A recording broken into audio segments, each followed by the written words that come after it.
Hey guys, I thought I would just do the tag real quick that Carmen Scentrix put out, which is Confessions of a Perfume Collector tag. She very kindly tagged me in it. We chat quite a lot in our comments. We have very different taste in perfumes, but I think we just love talking about it. So I will get started. Now, obviously, you don't see my face, so what I'm going to have to do is I'll be throwing up pictures throughout this. Otherwise, this is going to be like super boring video to watch. Let's start. Okay, so number one is your cheapest perfume. Now, I have loads that were super cheap, but I always tend to go for the one that I know. I got like 3 30ml bottles for about £6.50, and that is Katy Perry's Indie. And I think even the big bottle of that was only about £9, the 100ml. I love that perfume with a burning passion. It's like one of probably my top 5 for life now. So the fact that it is so cheap absolutely blows my mind, because it smells so much like all the kind of Santal Blanc and Santal this and Santal 33. It just is so reminiscent of those really expensive, beautiful, creamy sandalwood perfumes. So anyway, that I think is probably the cheapest perfume I have if you look at like what each bottle cost. So number 2 is the most expensive you paid and all the retail value. What's my most expensive? I don't know that I have many perfume. I guess Dior Poison and Dior Forever and Ever Dior are my most expensive, because even though I didn't buy them like retail price, I think one was maybe 75 and one was about 80. They're both big bottles, and they're both, last you for the rest of your life bottles. But yeah, I got them both on discount. But yeah, I don't really have. I'm just trying to think. I don't think I really have anything that's like massively expensive, because I just don't buy expensive perfumes, generally speaking. It's just, it's not how I like to use my money. So, question 3, how many full-size bottles, 1 ounce or bigger, do you have? So 1 ounce, I think, is 30ml. So I have to use Fragrantica for this, because I list all my perfumes in Fragrantica. Now, obviously, this won't be accurate because there's some perfumes that they don't have, but currently in the perfumes I have, the number is 270. Now, that doesn't include my backup bottles, so that would increase it, but also at least 100 of these are perfumes that I am decluttering, that I've bought and I either have gone off or I didn't like from the start, but I don't allow myself to take them out of perfumes I have until I sell them or give them away. Just so you know, I still have a realistic idea of how many bottles of perfumes are actually in my flat, But yeah, that's, considering I've got 433 perfumes that I actually had in my perfumes I had list, and 270 in perfumes I have, many of which I'm getting rid of. Yeah, it's kind of wild, to be honest. Question 4, ever received weird comments about your scent? No, not when I've been wearing it anyway. My husband, who very kindly has done some videos with me, has basically told me that, I got one recently, smelled like Old Spice, that's what he said.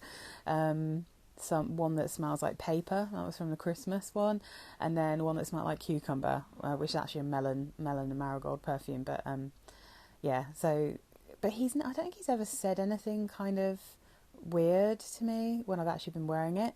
My mum probably would, but I don't really remember, because she just doesn't like perfume. So if she's ever said anything, I don't really remember what she said. Number 5, do you wear perfume for cuddling time? Which one? So I have 3 perfumes next to my bed. I'll just show you now. So these are not the original bottles. They're decanted into rollerballs because they're oils. And Chill Out by Oriflame, which is basically, it's sort of, it's quite close, and it's probably supposed to be based on and slightly duping Mon Guerlain. So, so a delicious lavender, vanilla, licoricey, woody smell. It's really delicious. That one I'm just really getting through because I now have Mon Guerlain, thanks to my husband buying it for me. So, about how many sprays do I spray? As Carmen said in her own video, it really depends on like which perfume it is, because my classic, you know, being who I am, my classic is to do maybe 4 or 5 sprays. That's just like the minimum for anything. Well, I mean, there's a couple that are so strong I will really just do my wrists, like, depending. But yeah, sometimes it can be more like 12 if it's a light one, and if it's one that works well on clothes, then I might just go ham with it if it's light. But yeah, generally speaking, it's maybe around about 5. Okay. Where do you spray the perfume? Question 7. So either side of my neck, always, between my wrists, and I actually do the tops of my hands, if you see what I mean, and then kind of rub those together, because I tend to gesture a lot, and that's often where the kind of, you know, it's flinging that scent around. And plus, when I'm kind of dressed up to go to work and I've got loads of layers or coats on, especially in cold weather, that's the bit of my body that's actually out and about. I often do the back of my neck as well, especially if my hair is up. Yeah, and then it kind of, again, if I'm spraying more, I might just put some on my chest or, you know, on my arms. But generally, it's just neck, wrists, hands. Question 8, do I buy backup bottles? I do, but not as much as I used to. I've always had backup bottles of my perfumes, because it used to be just that, it was easy. I didn't want to have to go into town to buy the bottle, but you know, back in the day before I could get things on the internet and it was easy to buy things online, I would go in, especially if I found something at a good price, and I used to wear the same perfumes all the time. Like I had my Nina Ricci ones, Labels Ricci, so I would just maybe buy a couple of bottles, especially if it was on special offer, just to make sure I had another one. And then when things get discontinued, which often seems to happen with my favourite perfumes, I will always get backup bottles if I love something and it's discontinued. So I have quite a few backup bottles of things that I know are no longer in production. But I also then started buying backup bottles if they were just really incredibly good prices that I found. But I'm trying not to do that anymore. I haven't bought a backup bottle of anything. Well, I've got one 15ml because I really fell in love with the soft Philosophy Fresh Cream Soft Suede, and I have a 15ml bottle of that. And when I saw another little 15ml come up for like a £5, I just snapped that one up as well for a backup, because if I were actually wear that one actively, it won't last me long, because it's just a tiny bottle, and you can't really get that anymore. I don't think they make it anymore. So that was the last one I bought, and before that I hadn't really bought anything for ages as a backup. Question 9, do you show your collection to friends and family? I mean, my husband's seen quite a few bits of my collection, and sometimes I've actively shown him, but I don't really have anyone in my family who cares much about perfumes. Like, and my friends, I don't really have many friends who actually come to my flat either. My friend Fern is the person who comes over the most, and she's only just slightly interested in perfumes. We don't really talk about it, and yeah, my other friends have no interest at all in perfumes, so yeah, it's just not something that really comes up, you know. If they come into my room, they'll see some of it, but otherwise, not really. It's quite a personal thing. The only people I really talk to about this are you guys online. Question 10. Does your partner or spouse know how much you spend? I don't think so, but I don't spend his money, so, you know, in a very kind of harsh way, it's not really his business how much of my money I spend. We do not share our finances in that way. We pay half each for kind of groceries and bills and rent, but he doesn't support me in any way, and I don't support him in any way, if you see what I mean. We have a very kind of equal and modern marriage, and the money he earns, if he wants to spend it on himself, then he can do that, and it's not my business. And the same for what I want to spend on myself. So, yeah, I do sometimes tell him. I tend to tell him when I find a real bargain, because I get excited about it. And, you know, as you've seen, he sometimes joins in with me for these like fun videos, and I will kind of tell him if something's more expensive.